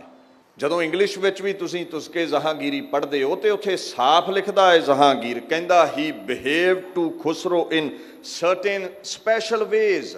ਕਹਿੰਦਾ ਗੁਰੂ ਅਰਜਨ ਨੇ ਬੜੀ ਆਓ ਭਗਤ ਕੀਤੀ ਹੈ ਖੁਸਰੋ ਦੀ, ਤਿਲਕ ਵੀ ਲਾਇਆ ਹੈ ਉਸ ਨੂੰ ਵੀ ਤੈਨੂੰ ਤਖਤ ਮਿਲੇਗਾ, ਮੈਂ ਵਰ ਦਿੰਦਾ। ਇਹ ਝੂਠੀਆਂ ਤੋਹਮਤਾਂ ਲਾਈਆਂ ਗੁਰਾਂ ਤੇ। ਕਹਿੰਦਾ ਜਦੋਂ ਮੈਨੂੰ ਪਤਾ ਲੱਗਿਆ, ਮੈਂ ਮੁਰਤਜ਼ਾ ਖਾਨ ਨੂੰ ਹੁਕਮ ਕੀਤਾ ਇਹਦੀ ਜਾਇਦਾਦ ਜ਼ਬਤ ਕਰੋ, ਇਹਦਾ ਪਰਿਵਾਰ ਕੈਦ ਵਿੱਚ ਰੱਖੋ ਤੇ ਇਹਦਾ ਕਤਲ ਕਰ ਦਿਓ ਅਰਜਨ ਦਾ। ਆਹ ਲਫ਼ਜ਼ ਵਰਤਦਾ ਹੈ ਉਹ। ਫਿਰ ਕਹਿੰਦਾ ਮੈਂ ਬਾਗੀ ਐਲਾਨ ਕੇ ਗੁਰੂ ਅਰਜਨ ਨੂੰ ਹੁਕਮ ਦਿੱਤਾ। ਫਾਰਸੀ ਵਿੱਚ ਹੁਕਮ ਕਰਦਾ ਹੈ, ਫਰਮੂਦਮ ਕੇ ਊਰਾ ਬਾ ਸਿਆਸਤੋ ਯਸਾ ਰਸਾਨੰਦ। ਹੁਕਮ ਕਰ ਦਿੱਤਾ ਸਿਆਸਤ ਬਾ ਯਾਸਾ ਦੇ ਕਾਨੂੰਨ ਨਾਲ ਕਤਲ ਕਰ ਦਿਓ ਅਰਜਨ ਦਾ। ਫਿਰ ਮੁਰਤਜ਼ਾ ਖਾਨ ਦੇ ਹਵਾਲੇ ਕੀਤਾ ਗੁਰਾਂ ਨੂੰ, ਔਰ ਚੰਦੂ ਨੇ ਫਿਰ ਗੁਰਾਂ ਨੂੰ ਸ਼ਹੀਦ ਕਰਵਾਇਆ ਹੈ। ਮੁੱਖ ਦੋਸ਼ੀ ਜਹਾਂਗੀਰ ਹੈ ਤੇ ਨਾਲ ਚੰਦੂ ਹੋਣੀ ਰਲੇ ਹੋਏ ਨੇ। ਹੁਣ ਦੂਸਰੀ ਤਰਕ, ਅਖੇ ਜੀ ਤੁਸੀਂ ਕਹਿ ਦਿੰਦੇ ਹੋ ਗੁਰੂ ਗੋਬਿੰਦ ਸਿੰਘ ਨੇ 14 ਜੰਗਾਂ ਮੁਗਲਿਆ ਸਲਤਨਤ ਦੇ ਖਿਲਾਫ ਲੜੀਆਂ, ਤੁਸੀਂ 22 ਧਾਰ ਦੇ ਹਿੰਦੂ ਰਾਜਿਆਂ ਨੂੰ ਬਰੀ ਕਰਦੇ ਹੋ। ਕਿਸੇ ਨੇ ਬਰੀ ਨਹੀਂ ਕੀਤਾ। ਜਦੋਂ ਸਮਾਂ ਸੀਮਿਤ ਹੋਵੇ ਵਿਚਾਰ ਕਰਨ ਦਾ ਤੇ ਆਪਾਂ ਆਗੂ ਦਾ ਨਾਮ ਲੈਨੇ ਆ ਵੀ ਮੁਗਲਿਆ ਸਲਤਨਤ ਨਾਲ, ਔਰੰਗਜ਼ੇਬ ਨਾਲ ਗੁਰਾਂ ਨੇ 14 ਜੰਗਾਂ ਲੜੀਆਂ। ਜਿਵੇਂ ਇੰਦਰਾ ਗਾਂਧੀ ਦੇ ਹੁਕਮ ਵਿੱਚ ਭਾਰਤ ਦੀ ਫੌਜ ਨੇ ਅਕਾਲ ਤਖਤ ਢਾ ਦਿੱਤਾ। ਤੋ ਜਦੋਂ ਸਮਾਂ ਪੂਰਾ ਹੋਵੇ ਤੇ ਆਪਾਂ ਖੁੱਲ੍ਹ ਕੇ ਵਿਚਾਰ ਰੱਖਦੇ ਆਂ ਵੀ ਇੰਦਰਾ ਦੇ ਹੁਕਮ ਵਿੱਚ ਕੁਲਦੀਪ ਬਰਾੜ ਵਰਗਿਆਂ ਹਮਲਾ ਕੀਤਾ। ਜਦੋਂ ਸਮਾਂ ਸੀਮਿਤ ਹੋਵੇ ਤੇ ਮੋਟੀ ਗੱਲ ਕਰਾਂਗੇ ਵੀ ਇੰਦਰਾ ਨੇ ਅਕਾਲ ਤਖਤ ਢਵਾਇਆ। ਤੋ ਇੰਦਰਾ ਦਾ ਨਾਮ ਲਿਆ, ਇਹ ਕਿਵੇਂ ਸਮਝ ਲਓਗੇ ਤੁਸੀਂ ਵੀ ਕੁਲਦੀਪ ਬਰਾੜ ਨੂੰ ਆਜ਼ਾਦ ਕਰ ਦਿੱਤਾ? ਔਰੰਗਜ਼ੇਬ ਦਾ ਨਾਮ ਲਿਆ, ਤੁਸੀਂ ਕਿਵੇਂ ਤੁਹਮਤ ਲਾ ਸਕਦੇ ਹੋ ਵੀ 22 ਧਾਰੀਏ ਹਿੰਦੂ ਰਾਜਿਆਂ ਨੂੰ ਆਜ਼ਾਦ ਕਰ ਦਿੱਤਾ ਵੀ ਉਹ ਦੋਸ਼ੀ ਨਹੀਂ ਗੁਰੂ ਤੇ ਹਮਲਾ ਕਰਨ ਦੇ? 22 ਧਾਰੀਏ ਦੋਸ਼ੀ ਨੇ, ਕੋਈ ਦੋ ਰਹਿ ਨਹੀਂ, ਪਰ ਔਰੰਗਜ਼ੇਬ ਨੂੰ ਰਿਹਾ ਨਾ ਕਰੋ। 14 ਜੰਗਾਂ ਹੀ ਮੁਗਲਿਆ ਸਲਤਨਤ ਦੇ ਹੁਕਮ ਵਿੱਚ ਹੋਈਆਂ। ਕਠਪੁਤਲੀਆਂ ਨੇ ਨੱਚ ਰਹੇ ਨੇ ਗੁਲਾਮ ਰਾਜੇ ਜੋ ਹਿੰਦੂ ਸਨ, ਰਾਜਪੂਤ ਸਨ, ਔਰੰਗਜ਼ੇਬ ਦੇ ਹੁਕਮ ਵਿੱਚ। ਜਦੋਂ ਜ਼ਫਰਨਾਮਾ ਪੜ੍ਹਦੇ ਹੋ, ਇੱਕ ਸ਼ੇਰ, ਇੱਕ ਬਚਨ ਗੁਰੂ ਗੋਬਿੰਦ ਸਿੰਘ ਪਾਤਸ਼ਾਹ ਦਾ 22 ਧਾਰ ਦੇ ਹਿੰਦੂ ਰਾਜਿਆਂ ਦੇ ਖਿਲਾਫ ਹੈ। ਬਾਕੀ 100 ਤੋਂ ਉੱਪਰ ਸ਼ੇਰ ਔਰੰਗਜ਼ੇਬ ਦੀ ਜ਼ੁਲਮੋ ਸਿਤਮ ਢਾਉਣ ਵਾਲੀ ਦੁਨੀਆ ਦੇ ਖਿਲਾਫ ਨੇ। ਸਾਫ਼ ਪਾਤਸ਼ਾਹ ਲਿਖਦੇ ਨੇ, ਕਸਮ ਮੁਸਫੇ ਖੁਫੀਆ ਗਰਈ ਖੁਰਮ ਨਾ ਫੌਜ਼ੇ ਅਜ਼ੀਜ਼ੇਰ ਸੁਮ ਅਫਕੁਨਮ। ਇੱਥੇ ਗੁਰੂ ਗੋਬਿੰਦ ਸਿੰਘ ਜ਼ਫਰਨਾਮੇ 'ਚ ਕਹਿੰਦੇ, ਔਰੰਗਜ਼ੇਬ ਆਨੰਦਪੁਰ ਤੇਰੀ ਝੂਠੀ ਕੁਰਾਨ ਦੀ ਕਸਮ ਕਰਕੇ ਮੈਂ ਛੱਡਿਆ ਤੇ ਦੇਖ ਮੇਰੀ ਫੌਜ ਲੰਗੜੀ ਹੋ ਗਈ। ਮੈਂ ਯਕੀਨ ਨਾ ਕਰਦਾ ਤੇ ਨੁਕਸਾਨ ਨਾ ਹੁੰਦਾ। ਉਹਨਾਂ ਵੱਡਾ ਦੋਸ਼ੀ ਜੰਗਾਂ ਦਾ ਔਰੰਗਜ਼ੇਬ ਨੂੰ ਆਖਿਆ ਹੈ, ਤੁਸੀਂ ਕਿਵੇਂ ਬਾਣੀ ਝੁਠਲਾ ਦੋਗੇ। ਨਾਦਾਨਮ ਕੇ ਈ ਮਰਦ ਰੋਹ ਬਾਹਾ ਪੇਚ ਵਗਰ ਹਰਗਿਜ਼ੀ ਰਹਿਨ ਯਾਰਦ ਬਹੇਚ। ਉਹ ਕਹਿੰਦੇ ਤੂੰ ਲੂੰਬੜ ਹੈ, ਤੂੰ ਧਰਮੀ ਨਹੀਂ ਔਰੰਗਜ਼ੇਬ, ਤੇਰੇ ਢਿੱਡ ਵਿੱਚ ਕੁਝ ਹੋਰ, ਜ਼ੁਬਾਨ ਤੇ ਕੁਝ ਹੋਰ ਹੈ। ਮੈਂ ਕਦੇ ਵੀ ਲੜਾਈ ਦੇ ਰਸਤੇ ਤੇ ਨਾ ਚੱਲਦਾ ਜੇ ਤੂੰ ਮੈਨੂੰ ਧੋਖਾ ਨਾ ਦਿੰਦਾ। ਅਗਲਾ ਸ਼ੇਰ ਫਿਰ ਕਹਿੰਦੇ ਨੇ ਕਿ ਅਜ਼ਬਸਤ ਇਨਸਾਫੋਂ ਈ ਪਰਵਰੀ ਕਿ ਹੈ ਫਸਤ ਸਦ ਹੈਫ ਈ ਸਰਵਰੀ। ਉਹ ਤੂੰ ਰਾਜਾ ਹੈ ਦੇਸ਼ ਦਾ, ਅਜੀਬ ਜੀ ਤੇਰੀ ਧਰਮ ਦੀ ਪਾਲਣਾ ਹੈ। 100 ਵਾਰ ਅਫਸੋਸ ਹੈ ਤੇਰੇ ਰਾਜ ਤੇ, ਤੇਰੀ ਸਰਦਾਰੀ ਤੇ। ਤੂੰ ਜ਼ੁਲਮ ਕਰਦਾ ਹੈ ਫਕੀਰਾਂ ਤੇ। ਔਰ ਅੱਗੇ ਆਪਾਂ ਸਾਰਿਆਂ ਨੂੰ ਪਤਾ, ਵਜ਼ੀਰ ਖਾਨ ਨੇ ਸਾਹਿਬਜ਼ਾਦੇ ਸ਼ਹੀਦ ਕਰਵਾਏ। ਪਰ ਮਹਾਰਾਜ ਇੱਥੇ ਵੀ ਕਹਿੰਦੇ ਨੇ, ਤੇਰੇ ਹੁਕਮ ਦੇ ਵਿੱਚ ਹੀ ਵਜ਼ੀਰ ਖਾਨ ਨੇ ਮੇਰੇ ਸਾਹਿਬਜ਼ਾਦੇ ਸ਼ਹੀਦ ਕੀਤੇ। ਚਿਹਾ ਸ਼ੁੱਧ ਕੇ ਚੂੰ ਬਚਗਾ ਕੁਸ਼ਤੇ ਚਾਰ ਕਿ ਬਾਕੀ ਬਹਿਮਾਦਸਤ ਪੇਚੀ ਦੇ ਮਾਰ। ਕੀ ਹੋਇਆ, ਤੂੰ ਮੇਰੇ 4 ਬੱਚੇ ਸ਼ਹੀਦ ਕਰ ਦਿੱਤੇ। ਮੇਰਾ ਕੁੰਡਲੀਆ ਸੱਪ ਖਾਲਸਾ ਜਿਉਂਦਾ ਏ, ਗੁਰੂ ਗੋਬਿੰਦ ਸਿੰਘ ਜਿਉਂਦਾ ਹੈ, ਦਿੱਲੀ ਦੇ ਤਖਤ ਨੂੰ ਚਕਨਾਚੂਰ ਕਰੇਗਾ। ਫਿਰ ਅੱਗੇ ਮਹਾਰਾਜ ਕਹਿੰਦੇ ਨੇ, ਸ਼ਹਿਨਸ਼ਾਹੇ ਔਰੰਗਜ਼ੇਬ ਆਲਮੀਨ ਕੇਦਾਰ ਆਏ ਦੌਰਸਤ ਦੂਰਸਤ ਦੀਨ। ਤੂੰ ਦੀਨ ਤੋਂ, ਧਰਮ ਤੋਂ ਦੂਰ ਹੈ, ਪਾਪ ਕਮਾਉਣਾ ਹੈ ਔਰੰਗਜ਼ੇਬ। 22 ਧਾਰੀਏ ਰਾਜਿਆਂ ਬਾਰੇ ਫਿਰ ਇੱਕ ਸ਼ੇਰ ਲਿਖਿਆ ਹੈ, ਮਨਮ ਕੁਸ਼ਤਹਮ ਕੋਹੀਆ ਬੁੱਤ ਪਰਸਤ ਕਿ ਆ ਬੁੱਤ ਪ੍ਰਸਤੰਦੋ ਮਨ ਬੁੱਤ ਸ਼ਿਕਸਤ। ਕਹਿੰਦੇ ਐ ਔਰੰਗਜ਼ੇਬ, ਇਹ 22 ਧਾਰੀਏ ਜਿਹੜੇ ਰਾਜੇ ਨੇ ਨਾ ਮੇਰੇ ਵਿਰੋਧ ਵਿੱਚ, ਪਤਾ ਕਿਉਂ ਨੇ? ਰਾਜਪੂਤ ਰਾਜੇ ਬੁੱਤਾਂ ਨੂੰ ਪੂਜਣ ਵਾਲੇ ਨੇ ਤੇ ਮੈਂ ਇਸ ਬੁੱਤ ਪੂਜਕ ਵਿਚਾਰ ਧਾੜਾ ਨੂੰ ਤੋੜਦਾ ਹਾਂ। ਬੁੱਤ ਜੜ ਹੈ, ਪੂਜਾ ਕਰਨੀ ਤੇ ਅਕਾਲ ਪੁਰਖ ਦੀ ਕਰੋ। ਬਾਕੀ ਸਾਰੇ ਜ਼ੁਲਮ ਦਾ ਠੀਕਰਾ ਔਰੰਗਜ਼ੇਬ ਤੇ ਪਾਤਸ਼ਾਹ ਨੇ ਭੰਨਿਆ ਹੈ। 22 ਧਾਰ ਦੇ ਰਾਜੇ ਉਹਨਾਂ ਗੁਲਾਮ ਪੰਛੀਆਂ ਵਰਗੇ ਸਨ ਜਿਹੜੇ ਪਿੰਜਰੇ 'ਚ ਲੰਮੇ ਸਮੇਂ ਤੋਂ ਰਹੇ। ਜਿਹੜਾ 5-6 ਦਿਨ ਪਿੰਜਰੇ 'ਚ ਪੰਛੀ ਰਵੇ, ਕੁੰਡੀ ਖੋਲੋ ਉਹ ਉੱਡ ਜਾਵੇਗਾ। ਜਿਹੜਾ 6 ਮਹੀਨੇ ਪੰਛੀ ਪਿੰਜਰੇ 'ਚ ਰਵੇ, ਕੁੰਡੀ ਖੋਲੋਗੇ ਤੁਹਾਨੂੰ ਹੀ ਚੁੰਝਾ ਮਾਰੇਗਾ। ਉਹਨੂੰ ਗੁਲਾਮੀ ਨਾਲ ਪਿਆਰ ਹੈ। ਇਹ ਰਜਵਾੜੇ ਗੁਲਾਮੀ ਦੀ ਰੋਟੀ ਖਾਂਦੇ ਸਨ। ਗੁਰੂ ਗੋਬਿੰਦ ਸਿੰਘ ਪਾਤਸ਼ਾਹ ਨੇ ਔਰੰਗਜ਼ੇਬ ਦੇ ਜ਼ੁਲਮ ਦੇ ਖਿਲਾਫ ਤਲਵਾਰ ਉਠਾਈ, ਜਿਵੇਂ ਗਿਆਨ ਖੜਗ ਬਾਬਰ ਦੇ ਖਿਲਾਫ ਗੁਰੂ ਨਾਨਕ ਨੇ ਉਠਾਈ ਸੀ, ਗਿਆਨ ਦੀ ਲੜਾਈ। ਹੁਣ ਲੋਹ ਖੜਗ ਉਠਾਈ, ਕਿਉਂਕਿ ਪ੍ਰੇਮ ਦੀ ਭਾਸ਼ਾ ਔਰੰਗਜ਼ੇਬ ਨਹੀਂ ਸਮਝਦਾ। ਜਦੋਂ ਬਗਾਵਤ ਸ਼ੁਰੂ ਹੀ ਹੋਈ ਆਨੰਦਪੁਰ ਚੋਂ, ਔਰੰਗਜ਼ੇਬ ਦਾ ਐਲਾਨ ਸੀ, ਐ 22 ਧਾਰ ਦੇ ਰਾਜਿਓ, ਤੁਹਾਡੇ ਇਲਾਕੇ ਚੋਂ ਬਗਾਵਤ ਸ਼ੁਰੂ ਹੋਈ ਹੈ। ਗੋਬਿੰਦ ਰਾਏ ਤੁਹਾਡਾ ਤਖਤ ਵੀ ਮੱਲੇਗਾ, ਦਿੱਲੀ ਵੱਲ ਨੂੰ ਵੀ ਆਵੇਗਾ। ਇਹ ਨਾ ਹੋਵੇ ਤੁਸੀਂ ਗੋਬਿੰਦ ਦੇ ਪੱਖ ਵਿੱਚ ਖਲੋ ਜਾਓ ਤੇ ਮੈਂ ਤੁਹਾਡੀ ਗੁਲਾਮੀ ਦੀ ਰੋਟੀ ਵੀ ਖੋਹ ਲਵਾਂ, ਤੁਹਾਨੂੰ ਮਾਰ ਦੇਵਾਂ। ਦੂਸਰਾ, ਆਪਣੇ ਤਖਤ ਦਾ ਵੀ ਰਾਜਿਆਂ ਨੂੰ ਡਰ ਹੈ, ਇਸ ਕਰਕੇ ਔਰੰਗਜ਼ੇਬ ਦੇ ਨਾਲ ਖਲੋਂਦੇ ਨੇ। ਤੋਂ ਮੈਂ ਇਹ ਵੀ ਬੇਨਤੀ ਕਰ ਦੇਵਾਂ, ਜਿਹੜੇ ਕਹਿੰਦੇ ਨਾ 14 ਜੰਗਾਂ ਨਹੀਂ ਹੋਈਆਂ, ਕਦੇ ਇਤਿਹਾਸ ਪੜ੍ਹਿਓ। ਪਹਿਲਾ ਭੰਗਾਣੀ ਦਾ ਯੁੱਧ ਹੁੰਦਾ ਹੈ, ਜਿੱਥੇ 22 ਧਾਰ ਦੇ ਰਾਜੇ ਜੰਗ ਪਾਤਸ਼ਾਹ ਨਾਲ ਲੜਦੇ ਨੇ। ਹਯਾਤ ਖਾਂ ਤੇ ਨਜ਼ਾਬਤ ਖਾਨ ਮੁਗਲਿਆ ਸਲਤਨਤ ਵੱਲੋਂ ਜੰਗ ਲੜਨ ਆਏ ਨੇ। ਦੂਸਰੀ ਜੰਗ ਲੜੀ ਗਈ ਹੈ ਨਿਧਾਉਣ ਦੀ। ਅਲਫ ਖਾਂ ਵਰਗੇ ਮੁਗਲਾਂ ਵੱਲੋਂ ਆਏ ਨੇ, ਕਿਰਪਾਲ ਚੰਦ ਵਰਗੇ ਹਿੰਦੂਆਂ ਵੱਲੋਂ ਰਾਜੇ ਆਏ ਨੇ। ਇਸੇ ਤਰ੍ਹਾਂ ਹੀ ਗੁਲੇਰ ਦੀ ਜੰਗ ਹੈ। ਜਦੋਂ ਤੁਸੀਂ ਸਾਰਾ ਇਤਿਹਾਸ ਪੜ੍ਹਦੇ ਹੋ ਨਾ, ਤੁਹਾਨੂੰ ਸਮਝ ਆਵੇਗੀ ਵੀ 22 ਧਾਰ ਦੇ ਰਾਜੇ ਤੇ ਮੁਗਲ ਇਕੱਠੇ ਨੇ। ਸਿਰਫ 14 ਚੋਂ ਇੱਕ ਖਿਦਰਾਣੇ ਦੀ ਢਾਹ ਵਾਲਾ ਜੰਗ ਹੀ ਇਕੱਲੇ ਮੁਗਲ ਲੜਦੇ ਨੇ। ਬੈਟਲ ਆਫ ਬਿਗਾਨੀ ਪੜ੍ਹੋ, ਬੈਟਲ ਆਫ ਨੰਦੌਨ ਪੜ੍ਹੋ, ਬੈਟਲ ਆਫ ਗੁਲੇਰ ਪੜ੍ਹੋ, ਬੈਟਲ ਆਫ ਬਸੋਲੀ ਪੜ੍ਹੋ।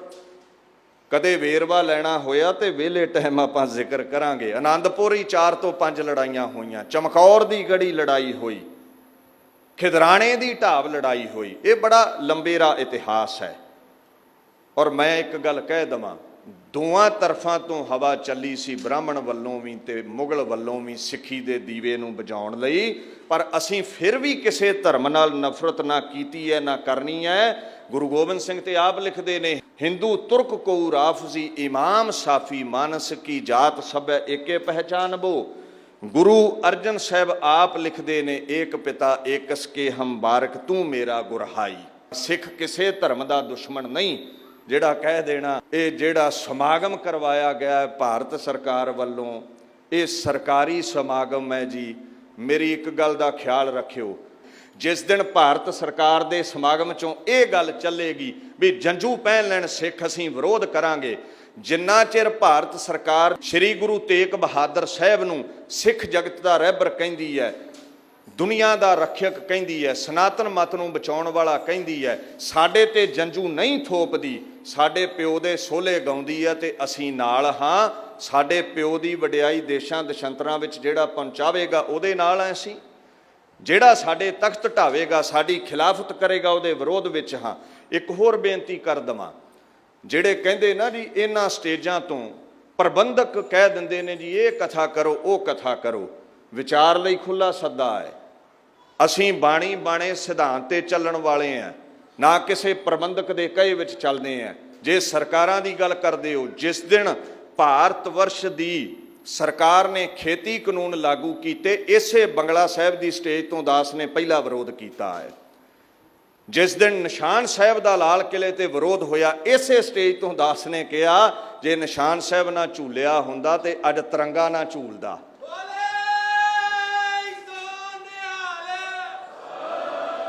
ਜੇ ਤੇ ਸਾਡੇ ਪਿਓ ਗੁਰੂ ਤੇਗ ਬਹਾਦਰ ਦੀ ਵਡਿਆਈ ਗਾਓਗੇ ਤੇ ਅਸੀਂ ਨਾਲ ਹਾਂ, ਜੇ ਸਾਡੇ ਤੇ ਕਿਸੇ ਹੋਰ ਧਰਮ ਦੇ ਚਿੰਨ੍ਹ ਥੋਪੋਗੇ ਤੇ ਅਸੀਂ ਵਿਰੋਧ ਵਿੱਚ ਹਾਂ। ਸਿੱਖ ਧਰਮ ਵੱਖਰਾ ਹੈ, ਰਵੇਗਾ ਸਿੱਖੀ ਪ੍ਰਫੁੱਲਤ ਹੈ, ਔਰ ਇਤਿਹਾਸ ਨੂੰ ਬਾਣੀ ਨੂੰ ਕੋਈ ਨਹੀਂ ਬਦਲ ਸਕਦਾ। ਬਾਕੀ ਦਾਸ ਵਿਚਾਰ ਲਈ ਖੁੱਲ੍ਹਾ ਸੱਦਾ ਦਿੰਦਾ ਹੁੰਦਾ ਸਾਰਿਆਂ ਨੂੰ, ਸਿਧਾਂਤਾਂ ਤੇ ਚੱਲੋ, ਖੰਡੇ ਦੀ ਪੌਲ ਛਕੋ, ਆਪਣੀ ਅੱਡਰੀ ਹਸਤੀ ਨੂੰ ਯਾਦ ਰੱਖੋ। ਨਾ 1984 ਭੁੱਲੋ ਤੇ ਨਾ ਹੀ ਮੁਗਲਿਆ ਸਲਤਨਤ ਦਾ ਹੋਇਆ ਜ਼ੁਲਮੀਆਂ ਰਾਜ ਸਿੱਖ ਜਗਤ ਤੇ ਕੀਤੇ ਹੋਏ ਜ਼ੁਲਮਾਂ ਨੂੰ ਭੁੱਲੋ। ਨਾ ਬ੍ਰਾਹਮਣ ਦੀ ਬਦਨੀਤੀ ਨੂੰ ਭੁੱਲੋ, ਨਾ ਮੁਗਲਾਂ ਦੀ ਬਦਨੀਤੀ ਨੂੰ ਭੁੱਲੋ। ਪੌਲ ਛਕੋ, ਖਾਲਸੇ ਦੇ ਚਿੰਨ੍ਹ ਧਾਰੋ, ਕੱਚ ਕੜਾ ਕਿਰਪਾਨ ਕੰਘੇ ਕੇਸ ਨੂੰ ਧਾਰ ਕੇ ਸਿੱਖੀ ਨੂੰ ਪ੍ਰਫੁੱਲਤ ਕਰੋ। ਗੁਰੂ ਦੁਆਰੇ ਹੋਏ ਸੋਝੀ ਪਾਏ ਸੀ, ਗੁਰੂ ਘਰੋਂ ਸੋਝੀ ਲਓ, ਜੀਵਨ ਸਫਲਾ ਹੋਵੇ। ਸਿੰਘ ਸਾਹਿਬ ਗਿਆਨੀ ਰਣਜੀਤ ਸਿੰਘ ਹੁਣਾਂ ਦਾ ਧੰਨਵਾਦ। ਦਿੱਲੀ ਸਿੱਖ ਗੁਰਦੁਆਰਾ ਪ੍ਰਬੰਧਕ ਕਮੇਟੀ ਦਾ ਧੰਨਵਾਦ। ਦਿੱਲੀ ਧਰਮ ਪ੍ਰਚਾਰ ਕਮੇਟੀ ਦਾ ਧੰਨਵਾਦ। ਸੰਗਤਾਂ ਦਾ ਧੰਨਵਾਦ। ਖੁਦ ਖੁਦਾ ਗੁਰੂ ਗ੍ਰੰਥ ਸਾਹਿਬ ਨੂੰ ਨਮਸਕਾਰ। ਇਸ ਬਾਣੀ ਗੁਰੂ ਤੇਗ ਬਹਾਦਰ ਸਾਹਿਬ ਜੀ ਕਾ ਜੋ ਉਪਦੇਸ਼ ਹੈ ਜ਼ਿਹਨ ਵਿੱਚ ਵਸੇ, ਜੀਵਨ ਸਫਲਾ ਹੋਵੇ। ਵਾਹਿਗੁਰੂ ਜੀ ਕਾ ਖਾਲਸਾ, ਵਾਹਿਗੁਰੂ ਜੀ ਕੀ